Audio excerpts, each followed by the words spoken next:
1915 have these two teams contested a league match. In that final season before the First World War, Barnsley finished third in Division 2 and Arsenal fifth. Yet when competition resumed, Arsenal, thanks to some rather underhand lobbying by their chairman Sir Henry Norris, were elevated to the top division, where they've stayed ever since, and Barnsley were simply ignored. It's taken the Tykes 82 years to catch up, if indeed they have. That April day, Dennis Bergkamp's grandfather was probably only a twinkle in his great-grandfather's eye. On this occasion that so emphasises the inequalities of life in English football, it's perhaps worth pointing out that the non-flying Dutchman cost twice as much as the entire Barnsley team. After 5 league defeats in a row, Danny Wilson has swapped around his personnel. Dave Watson is preferred to Lars Laser in goal. Neil Thompson appears for the first time this season, and the South African Eric Tinkler plays as sweeper in the midst of the Premiership's most porous defence. Arsenal, by contrast, are unchanged. Between them, Wright, Bergkamp and Overmars have contributed all but 2 of the team's 23 goals. Bergkamp, though, like Steve Bold, is only 1 booking away from a 3-match ban. Cynics might suggest Barnsley need divine help on an occasion such as this. Well, they have called on Moses, A.D. Moses, that is, to keep the Red Sea at bay. He'll mark Overmars. Just back from a Cup Winners' Cup assignment in Bucharest, Peter Jones is in charge today. Never mind the likes of Overmars, I'd imagine Barnsley would be over another rather closer galactic object if they managed to avoid defeat here today. But apparently unequal struggles are, after all, the essence of football's appeal. The odds tell their own story. Just in terms of today's result, 9-1 against Barnsley winning. Arsenal are 9-2 on to win this game. But Danny Wilson has upset the odds before, and wouldn't he love to do so again?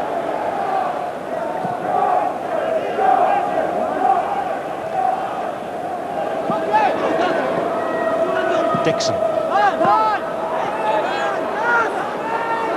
Fijan. Little.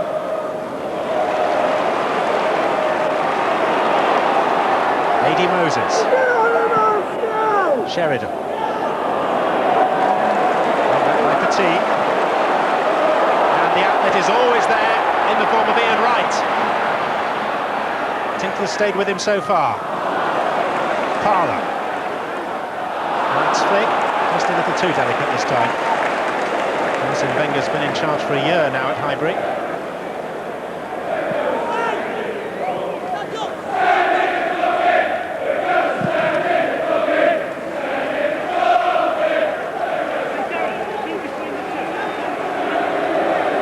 Dixon's throw. Header was by Barnard, kept in play by Liddell. So many bodies in such a small area, but it's Barnsley's free kick.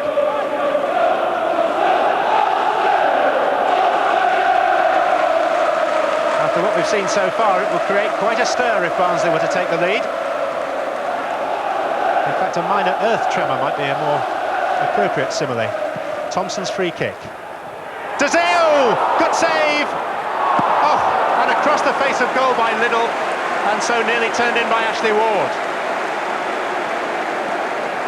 The earth so very nearly did move. Liddell. And Winterburn getting the ball stuck beneath his legs just for a moment. Bergkamp. Was that out of play? It was, you know, it's a corner.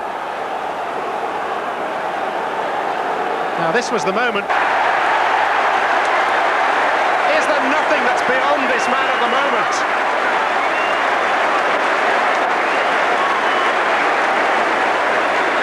The ball seems to obey his every whim. Look at it and savour it. And even if you're from Barnsley, you can't but help applaud it. Sensational goal by Bergkamp. Into double figures for the season.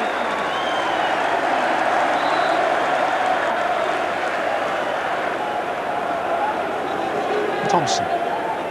Caught a little after the ball had gone. And a good through ball to Bergkamp. Only the keeper to beat. Easy as you like.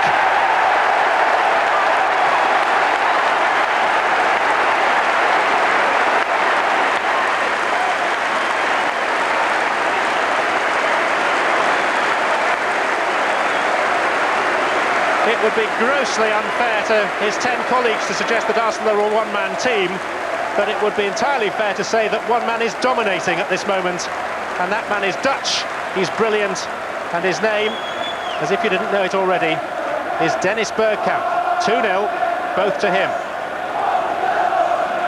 It is with him, but it's Ray Parlour all the way off the post, and Ian Wright denied as well. There was a question mark as to whether Ian Wright, in fact on the far side, was offside as the move unfolded. Parlour was distinctly unfortunate. Here is Dennis Bergkamp, and here's Ray Parlour, and that's 3-0. Bergkamp doesn't just score them, he sets them up as well.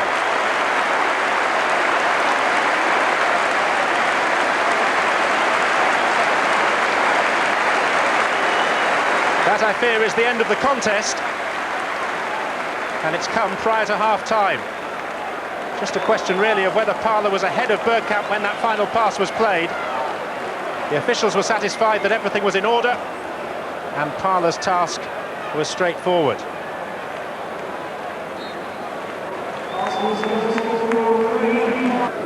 Vieira for to Petit.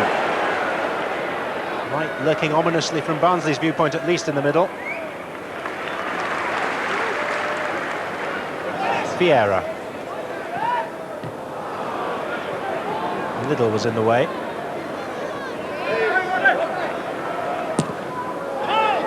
Bergkamp. Is that an arm? Apparently not. Platt. David Platt. Deflected! Well, Barnsley really would have known that it wasn't their day had that gone in.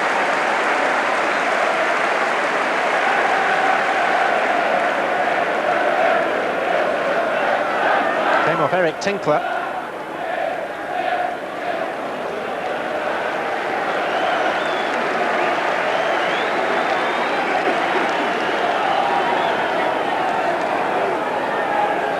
Petit.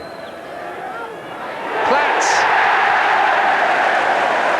Didn't score first time round, but from the set piece, David Platt contributes his first goal of the season to the Arsenal cause.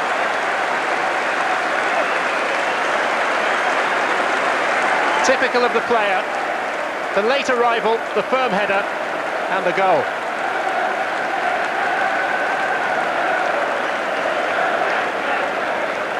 What's more remarkable is that he was a comparative minnow amidst the giants of the Barnsley defence.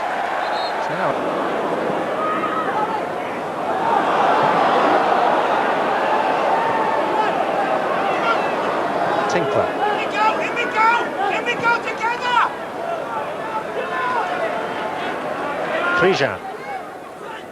Hristov, Slovenian to a Macedonian. Redford. Nicky Eden. Bullock.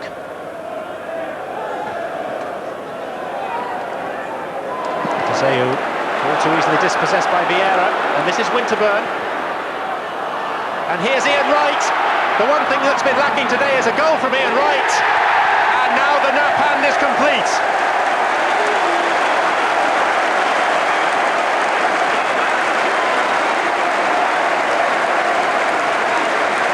Every Ian Wright goal seems to set some sort of record, and it's perhaps worth recording that this is the 300th goal of his club career.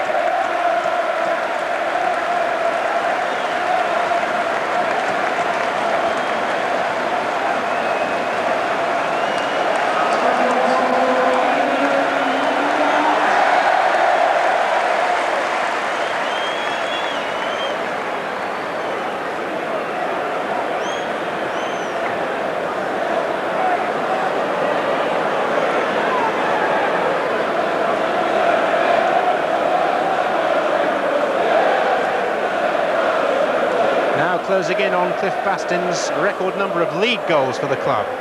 23 to go to equal that.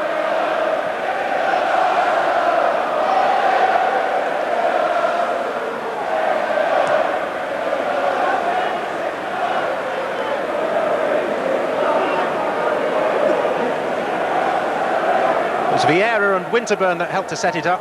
Barnsley's defence contributed fully. The right is not the man to present a chance like that to. And that brings to a conclusion a contest that emphasised the inequalities that exist among the elite of English football. After 82 years apart, the gap between the sides, I think, has widened considerably. But there again, in 1915, Arsenal couldn't call on anyone with the skills of Dennis Bergkamp, who in the first half particularly was quite breathtaking. It's the biggest win of Arsene Wenger's reign. In fact, it's Arsenal's largest league win for 5.5 years. Even David Platt managed to get on the score sheet for the first time this season. And it was a victory every bit as clinical and comprehensive as the score might suggest.